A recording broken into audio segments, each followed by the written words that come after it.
Mano istorija apie pabudimą, tikslą ir meilę. Mano vardas Jack M. Gimiau 1981 birželį Meksikoje. Mano istorijoje nėra nieko gražes. Nieko, ko verta dainuoti ar rašyti kaip pasaka. Mane žymi gyvenimo tamsa, sudužusių kelių, neįvykdytų troškimų ir klaidingų sprendimų palikti pėdsakai. Mano gyvenimas neprasidėjo šviesoje ir nebuvo statytas ant džiaugsmo pamatų. Nuo jaunystės artėjau prie dvasingumo per sektą, prisidengusią brolyje.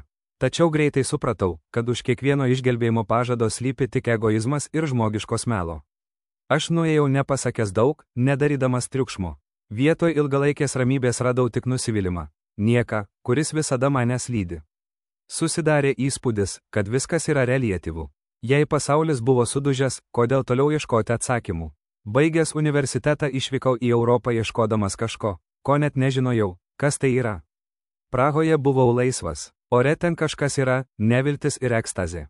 Pats miestas persmelktas tamsos. Alkoholis ir moterys kasdienybė. Samprata būti 23 metų lotynų amerikiečių vidurio Europoje.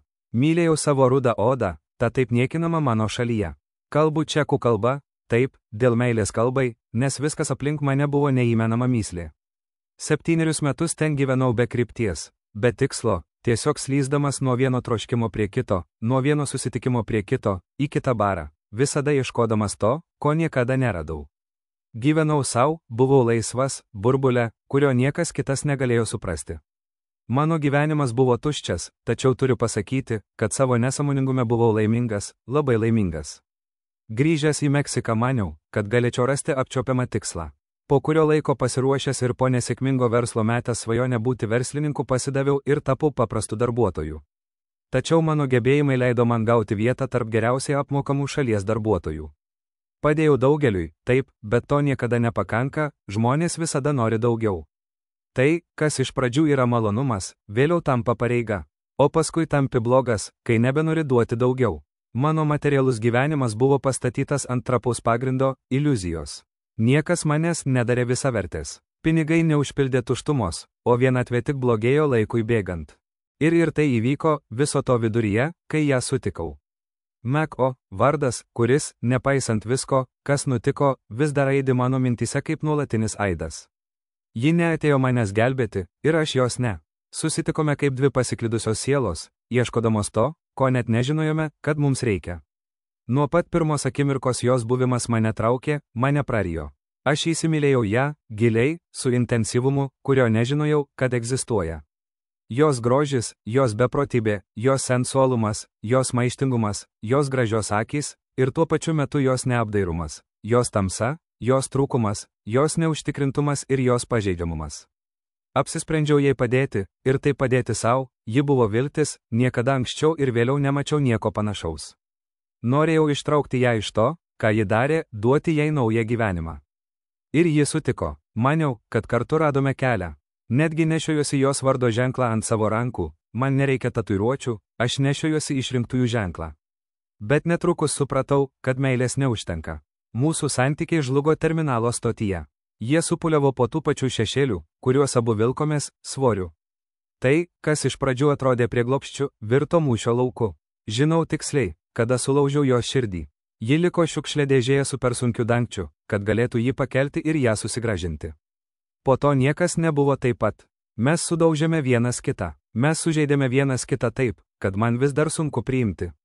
Mes išdavėme vienas kitą, stūmėme vienas kitą už ribų, ir vis dėlto niekada negalėjau jos paleisti. Mano meilė jai vis dar buvo ten. Nors viskas, ką mes dalinomės, buvo baisu. Kaip du katinai įkišti į maišą, bandantis įsiveržti, mes per daug vienas kitą sužeidėme. Kol mano santykiai su Marija griuvo, mano darbas taip pat subyrėjo. Išdavystė buvo pastovi, šešėlis, kuris niekada manęs nepaliko ramybėje. Mano kolega, žmogus, kuris žinojo mano pastangas ir talentą, panaudojo mano programinę įrangą, kad gautų vietą, kuri buvo mano vieta, kurią užsitarnavau sunkiai dirbdamas, naktimis nemiegodamas, prakaitodamas. Dirbau prie projekto, kurio negalėjo užbaigti grupė inžinierių, labiau kvalifikuotų nei aš. Aš jį užbaigiau vienas, be pagalbos, be paramos ir per kelias dienas. Per dienas padariau tai, ko jie negalėjo padaryti per mėnesius. Ir mano atlygis buvo atleidimas iš darbo. Mane atleido. Oficiali pagrindimas buvo, kad nesilaikiau protokolo, kad peržengiau taisyklės. Bet tiesa buvo daug kartesnė. Jie mane nekentė, nes buvau geresnis už juos. Jie mane nekentė, nes parodžiau, kad jų nereikia, kad galiu viską padaryti vienas. Visos mano pastangos, visas mano atsidavimas įsisklaidė tarsi nieko nereikšme.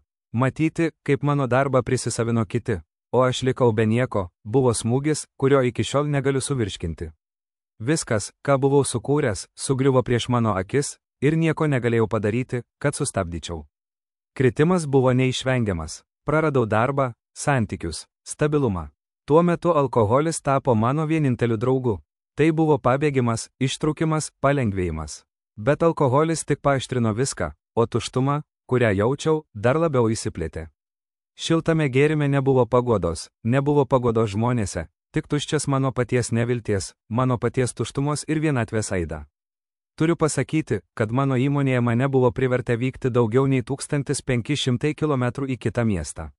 Buvau toli nuo namų, kai tai įvyko, ir tai įvyko po mėnesių atmetimo iš mano kolegų. Ir šiuo metu Makas buvo ypač žiaurus. Ji pasakė, kad jaučia man pasibjaurėjimą, kad niekada manęs nemilo ir kad jei ne pinigai, niekada nebūtų su manimi. Kad visus kartus, kai buvome kartu, ji to nekėsė. Ji sužeidė mane labiau nei bet kas kitas.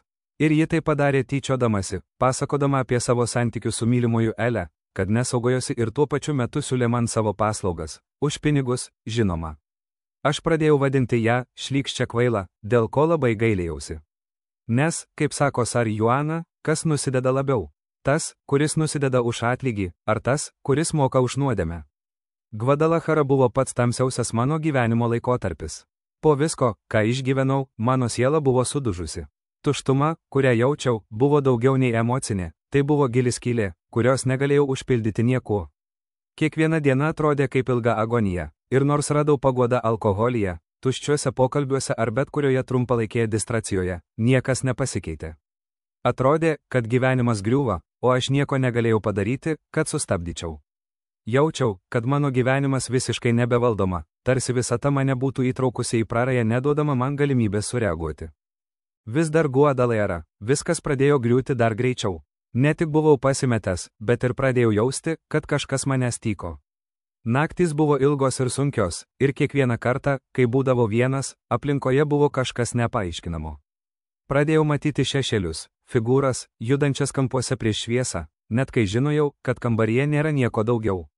Iš pradžių maniau, kad tai mano vaizduotė, kad galbūt esu per daug pavargęs arba paveiktas streso. Bet laikui bėgant, tie šešėliai tapo atkaklesni. Jie likdavo ten, stebėdami. Jutau jų buvimą net tada, kai jų tiesiogiai nematydavau. Buvau tamsoje, ne tik savo mintyse, bet ir aplinkoje.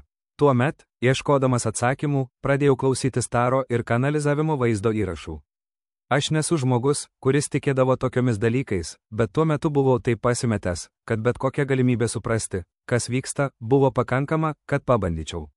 Iš pradžių rasti taro skaitimai buvo gana bendri, bet vieną vakarą viskas pasikeitė. Moteris kalbėjo apie mano gyvenimą valandą. Ji buvo baisiai tiksli, aprašydama mano situaciją tokia detalėm, kurių negalėjau ignoruoti. Pirmiausia, ji kalbėjo apie praeitį.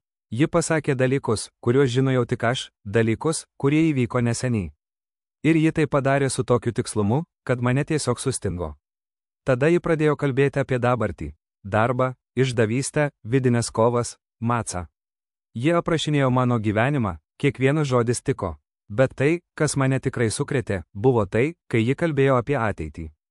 Ji kalbėjo apie dievišką apsaugą, apie angelus, kurie mane supa, apie išrinktuosius ir apie tikslą, kurio dar nesuprantu. Ji pasakė, kad nesu vienas, kad visa tai, su kuo susiduriu, yra kažko didesnio dalis. Turiu pasakyti, kad niekada nesusisiekiau su šia moterimi, bet aš vis dar žiūriu jos skaitimus ir ji toliau aprašo kiekvieną dieną, kas vyksta mano gyvenime. Nors ir šie žodžiai mane kiek guodė, jaučiau ir baimę. Šešėliai vis dar buvo ten, ir su kiekvienu išgirstu kanalu atrodė, kad mano situacijos sunkumas tik didėja. Pradėjau jausti, kad esu įstrigęs tarp dviejų pasaulių. Vieno, pilno skausmo ir tamsos, ir kito, dar tamsesnio, bet atrodančio tolimo. Tai buvo tarsi ėjimas lynu per prarają, nežinant, kas yra abiejose pusėse. Draugai toliau išsiskirstė, išdavysčių netruko, taip pat ir megžiaurumo. Vieną vakarą ruošiausi pasikarti ant laido, bet kažkas įvyko ir nusprendžiau melstis Dievui pagalbos, ko nebuvau daręs daugelį metų.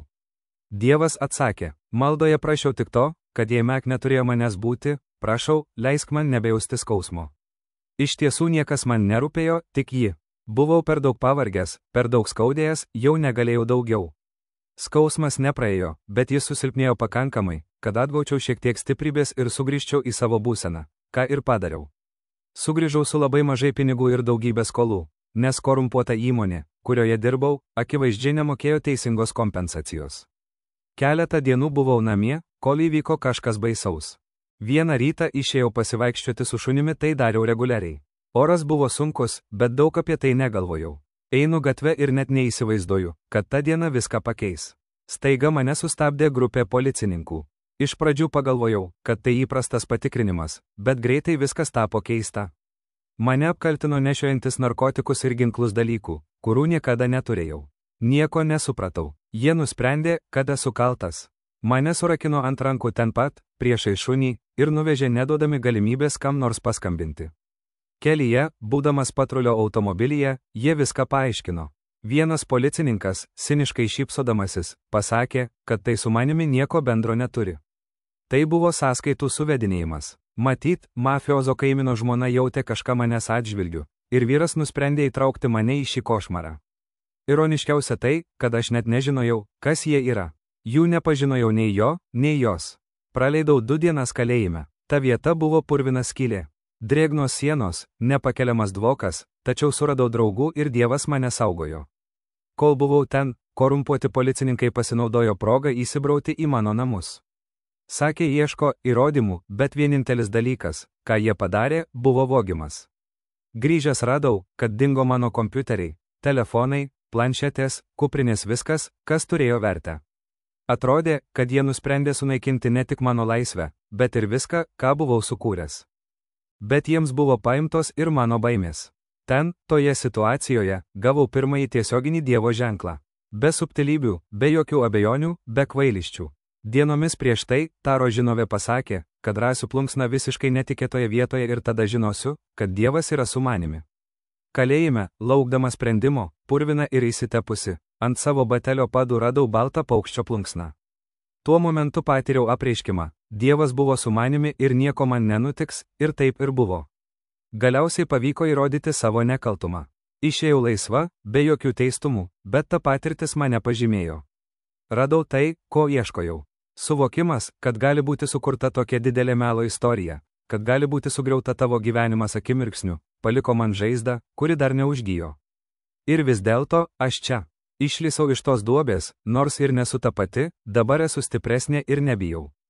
Per visą tai, malda formavosi, buvo keletas jos versijų, ne kaip švelnus sprendimas, o kaip kartus išgelbėjimas, gimęs iš nevilties, iš poreikio rasti ką nors didesnio už tuštumą, nieką.